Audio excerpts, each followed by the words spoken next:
नमस्कार बच्चों। आज हम यूरिनरी ब्लैडर और उसके बाद गोनाड्स और गोनाड्स के बारे में देखेंगे।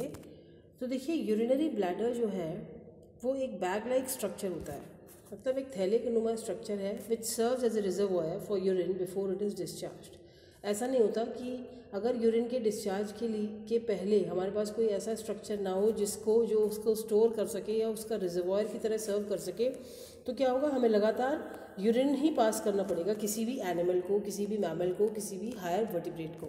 लेकिन ऐसा नहीं होता, यूरिन का प्रोडक्शन होता रहता है और उसके बाद उसका रिजर्वॉयर में वो कलेक्ट होता रहता है और उसके बाद जब वो रिजर्वॉयर पूरा भर जाता है तब जो है यूरिनरी ब्लैडर में से यूरिन का डिस्चार्ज होता है। ओके, तो ज़्यादातर वर्टिब्रेट्स में एक यूरिनरी ब्लैडर पाया जाता है, पर साइक्लोस्टोम्स में और इलास्मोग्रांट्स में that is absent. Okay, fishes में, कुछ लिजर्ड्स में, स्नेक्स में, क्रोकोडाइल्स में और बर्ड्स अदर देन ऑस्ट्रिच, इनमें यूरिनरी ब्लैडर एब्सेंट होता है। पर ज़्यादातर वर्टिब्रेट्स में यूरिनरी ब्लैडर पाया जाता है, पर यह साइक्लोस्टोम्स, इलास्मोब्रांच फिशेस, कुछ लिजर्ड्स, स्नेक्स, क्रोकोडाइल्स और बर्ड्स में एब्सेंट होता है।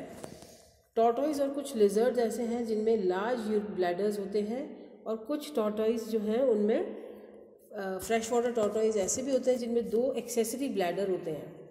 ठीक है, मतलब कुछ में तो बड़े ब्लैडर होते हैं टॉर्टॉइज में और अदर मैमल्स के या अदर उनकी सेम स्पीशीज़ के मुकाबले, और कुछ में 2 ब्लैडर्स भी पाए जाते हैं। ठीक है, कुछ फिशेस में it is evagination of the terminal part of mesonephric duct and it is known as tubal bladder.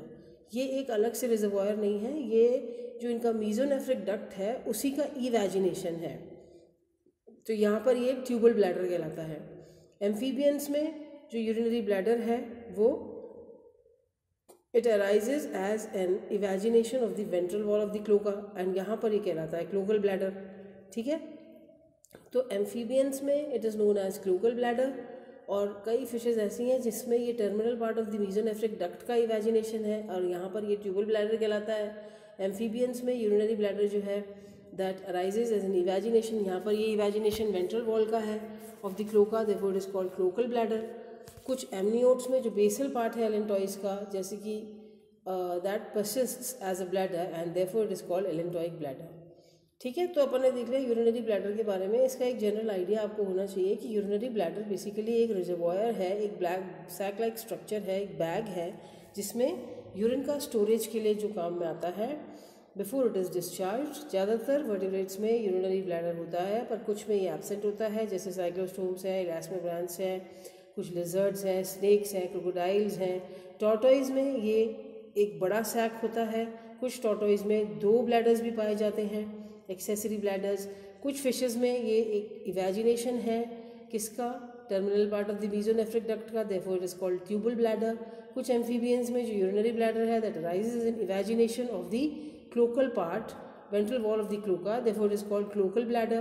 In amniotes, the basal part of the allantois, amniotes में जो basal part है allantois का, that persists as urinary bladder, as a bladder, and therefore it is called allantoic bladder.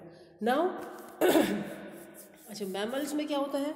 mammals में monotremes के अलावा ureter जो है that empties directly into the bladder, जो आगे जाकर खुलता है यूरेथ्रा से। mammals में क्या होता है, यूरेटर से सारा यूरिन जो है कलेक्ट होकर ब्लैडर में जाता है, और ब्लैडर से यूरेथ्रा के through it comes to the outer side, outside the body.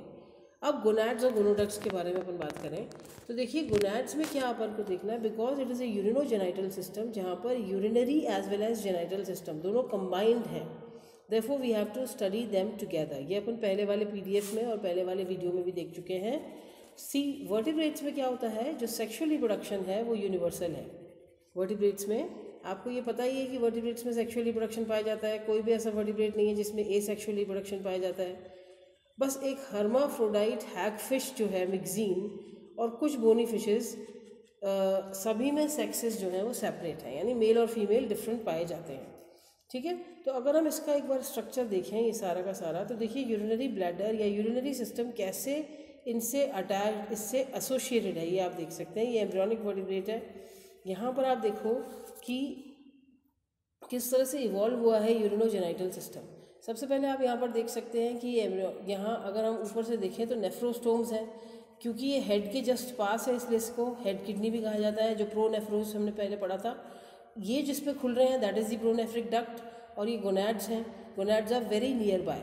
Okay, now what happens, these next आप डायग्राम देखेंगे तो अब ये देखिए प्रोनेफ्रिक डक्ट जो है ये तो डीजेनरेट हो गए हैं, यहाँ पर आप देख सकते हैं डीजेनरेटिंग प्रोनेफ्रोज है। और नेक्स्ट अब बीच में जब यूरिनरी डक्ट के ये खुल रहा है तो इसको हमने कहा मीजोनेफ्रोज। हेड की तरफ खुलता था तो एंटीरियर नेफ्रोस्टोम्स हैं जो कि हेड किडनी कहलाते हैं या प्रोनेफ्रोज कहलाते हैं। जब यही नेफ्रोस्टोम्स बीच की तरफ आ जाते हैं डक्ट में तो दे आर कॉल्ड मीजोनेफ्रोज। और मीजोनेफ्रोज का धीरे धीरे आप देखिए गोनैड्स के पास आने लग गए हैं इनके डक्ट्स, ठीक है। और ये रिमेनिंग प्रोनेफ्रिक डक्ट है, ये इंटेस्टाइन है, ये क्लोका है, इसको हमें नहीं देखना है। ये एम्ब्रियोनिक एनाम्नियोट्स और एमनियोट्स में पाया जाता है। यहाँ पे क्या हो गया, जो प्रोनेफ्रिक डक्ट था उसका एट्रोफी हो गया, उसका डिजेनरेशन हो गया और डेवलपमेंट हो गया मीजोनेफ्रोज का। अब अगर हम थर्ड डायग्राम देखें जिसमें डिफ्रेंसिएशन है मीजोनेफ्रिक डक्ट का, तो अब आप देख सकते हैं कि ये इस मुलेरियन डक्ट से स्प्लिट होकर एक अलग दूसरा डक्ट निकल गया जो कि मीजोनेफ्रिक और वोल्फियन डक्ट कहलाता है। या आप ये कह सकते हैं कि इस डक्ट में से स्प्लिट होकर मुलेरियन डक्ट या ओवी डक्ट निकल गया फीमेल्स में, ठीक है। और यहाँ पर ये वेस्टिजियल प्रोनेफ्रोज हो गए, इनका कोई काम नहीं है तो ये वेस्टिजियल हो गए। यहाँ ये अब आप देख सकते हो कि गोनैड्स के साथ इनका एसोसिएशन और भी ज़्यादा कॉम्प्लेक्स हो गया है। और यहाँ पर अपन देख रहे हैं जो सेकंड डायग्राम में जो सिंपल एक डक्ट था प्रोनेफ्रिक डक्ट, वो डक्ट अब स्प्लिट हो जाएगा और उसमें से एक मुलेरियन डक्ट निकलेगा, उसमें से एक नेक्स्ट डक्ट निकल जाता है। और now this pronephric duct is known as mesonephric duct और द वोल्फियन डक्ट, और उसके जो नेफ्रोस्टोम्स हैं they are called mesonephros. Okay, now next उसमें क्या है कि मीजोनेफ्रिक डक्ट जो है वो धीरे धीरे पीछे की तरफ चला गया है और भी ज़्यादा डीजेनरेट हो गया है। और अब इसका एसोसिएशन जो है वो उसमें से जो डक्ट निकल रहे हैं वो वास डिफरेंस कहलाने लग गए हैं, जो मुलेरियन डक्ट में से निकल रहे हैं। और ये मीजोनेफ्रोज अलग है, मीजोनेफ्रिक और जेनाइटल डक्ट अब ये हो गया है, ठीक है। तो इस तरीके से मेटानेफ्रोज का इसमें से अब डेवलपमेंट होगा। अब क्या है, ये मेटानेफ्रोज जो है, अब आप देखिए मीजोनेफ्रिक डक्ट जो है अब यूरेटर इसके साथ में अटैच हो गया है। और अब ये तीन तरह के आप डक्ट देख सकते हैं, ठीक है। एक तो मीजोनेफ्रोज है जिसमें मीजोनेफ्रिक डक्ट में है जो अटैच्ड, फिर वेस्टिजियल मीजोनेफ्रोज जो पहले के थे जो अब डिजेनरेट हो रहे हैं, और एक मुलेरियन डक्ट है और जी ओवी डक्ट जिसको हम कह सकते हैं। So this is how these gonads and gonoducts evolve through a period of time, ठीक है। तो अब नेक्स्ट पॉइंट क्या है कि क्योंकि वर्टिब्रेट्स में सेक्सुअल रिप्रोडक्शन एसेंशियली पाया जाता है, यूनिवर्सली पाया जाता है, बस एक हर्माफ्रोडाइट हैगफिश के अलावा सभी में सेक्सेस जो हैं वो सेपरेट होते हैं।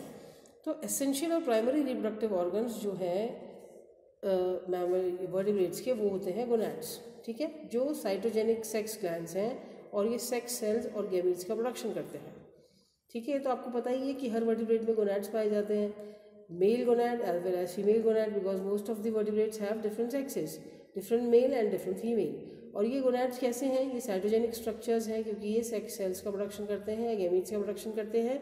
इनमें जो टेस्टीज का प्रोडक्शन करते हैं, जिनमें टेस्टीज पाई जाती है वो कहलाते हैं मेल्स, और जो स्पर्म्स का प्रोडक्शन करते हैं और जिनमें ओवरीज पाई जाती हैं वो कहलाते हैं फीमेल्स, और जिनमें ओवा का या एग का प्रोडक्शन होता है। टेस्टीज जो है that produces the male sex cells, the sperm जिसको हम स्पर्मेटोजोआ भी कहते हैं, और ओवरीज जो है वो प्रोड्यूस करती हैं female sex cells, the ova. Gonads जो है they are usually associated with ducts, ducts के साथ एसोसिएटेड है। ऐसा नहीं है कि ये इनका सिक्रीशन या इनके द्वारा प्रोड्यूस किए हुए सेक्स सेल्स डायरेक्टली ब्लड में डिस्चार्ज नहीं करते हैं, they discharge them into a particular duct and then it is transported to the जिस ऑर्गन की तरफ इसको जाना है वहाँ पे, duct for the transport of gametes. So they are always associated with transport of gametes के लिए ducts which constitute the accessory reproductive organs, जिसमें कि वासा डिफरेंशिया जो है that is found in males जो कि स्पर्म्स का कंडक्शन करता है या ट्रांसपोर्ट करता है, और ओविडक्ट्स जो हैं they are found in females जो कि ओवा का या एग का ट्रांसपोर्ट करते हैं to the desired organ. Okay, अच्छा, अब साइक्लोस्टोम्स जो हैं और कुछ इलास्टोब्रेंस जो ऐसे हैं इनमें जेनाइटल डक्ट्स एब्सेंट होते हैं, और गैमीट्स जो हैं they escape the body cavity by the abdominal pores. कई ऐसे वो भी हैं जिनमें जेनाइटल डक्ट्स एब्सेंट होते हैं और इनके जो गैमीट्स हैं they discharge through the body discharge from the body by the abdominal pores. इनके एब्डोमेन में पोर्स होते हैं जिनसे ये बाहर की तरफ, और इनमें ज़्यादातर एक्सटर्नल फर्टिलाइजेशन पाया जाएगा। ओके, अब गोनैड्स के बारे में हम बात करें, एक जनरल आइडिया ले अगर गोनैड का, तो देखिए एम्ब्रियोनिक डेवलपमेंट के टाइम पर गोनैड्स जो हैं they arise as a pair of elevated folds. कहाँ से अराइज होते हैं ये? मीजोडर्मल सीलोमिक एपिथेलियम से। दे arise from mesodermal coelomic epithelium, जिसको हम जेनाइटल रिज कहते हैं, which lie along the dorsal surface of the coelom near the developing kidneys or either side of the dorsal mesentery। यानी basically gonads क्या है? ये एक पेयर है एलिवेटेड फोल्ड्स का, ऐसे ऊपर उठे हुए फोल्ड्स हैं जो कि mesodermal coelomic epithelium genital ridge कहलाते हैं। ठीक है, और उसके बाद ये ज़्यादातर डेवलपिंग किडनीज के पास में डेवलप होते हैं या फिर dorsal mesentery of the gut के पास में डेवलप होते हैं। जर्म सेल्स जो इनके डिस्टिंक्टिव फीचर है गोनैड्स के, ये कहाँ से अराइज होते हैं? They arise from the embryonic endoderm and migrate into the genital ridges. Embryonic endoderm से अराइज होते हैं और ये जेनाइटल रिजेस जिनसे कि गोनैड्स का डेवलपमेंट होगा वहाँ जाकर ये वहाँ पहुँच जाते हैं। तो जर्म सेल्स बेसिकली कहाँ से अराइज होते हैं? एम्ब्रियोनिक एंडोडर्म से। और ये एम्ब्रियोनिक मीजोडर्म जो है, मीजोडर्मल सीलोमिक एपिथेलियम जिसको हम जेनाइटल रिज कहते हैं, वहाँ तक चले जाते हैं। ऑल्दो जो जेनाइटल रिजेस हैं वो पेयर्ड हैं, ज़्यादातर तो पेयर्ड गोनैड्स पाए जाते हैं, तो ज़्यादातर जेनाइटल रिजेस पेयर्ड ही होती हैं बिकॉज जेनाइटल रिजेस से ही गोनैड्स का निर्माण होता है। पर कुछ में सिंगल गोनैड भी पाया जाता है, या तो फ्यूजन की वजह से दोनों जेनाइटल रिजेस का फ्यूजन हो गया हो इस वजह से, या फिर failure of one of the juvenile gonad to differentiate, या फिर ऐसा हो कि जुवेनाइल गोनैड जो है उसका डिफ्रेंशिएशन नहीं हो पाया और वो एक ही गोनैड डिफ्रेंशिएट हो गया और दूसरा नहीं हो पाया।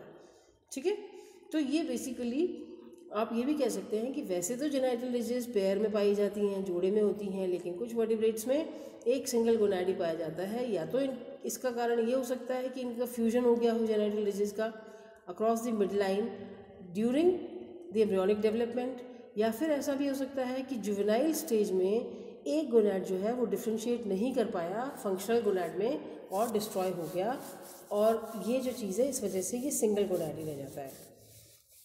अच्छा, फंक्शनल अडल्ट गोनैड्स जो हैं they develop from the middle portion of the genital ridge, जिसको हम गोनल पार्ट कहते हैं। जो फंक्शनल गोनैड है that develop from the middle part of the genital ridge.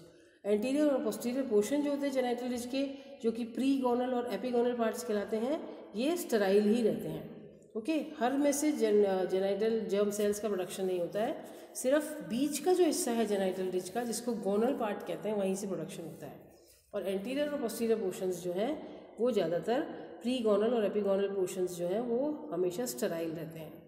ठीक है, अब इसके बाद जो गोनैड्स हैं they are suspended in the coelom में सस्पेंडेड है, और ये डॉर्सल बॉडी वॉल पर उगते हैं तो वहीं से सस्पेंडेड है। तो ये by a peritoneum called mesorchium in males and mesovarium in females से ये सस्पेंडेड रहते हैं बॉडी में। किसमें? मीजोर्कियम तो कहलाता है मेल्स में, जो इनका सस्पेंशन करने वाला लिगामेंट है जब फोल्ड है पेरिटोनियम का, और ये फीमेल्स में कहलाता है मीजोवेरियम। ओके।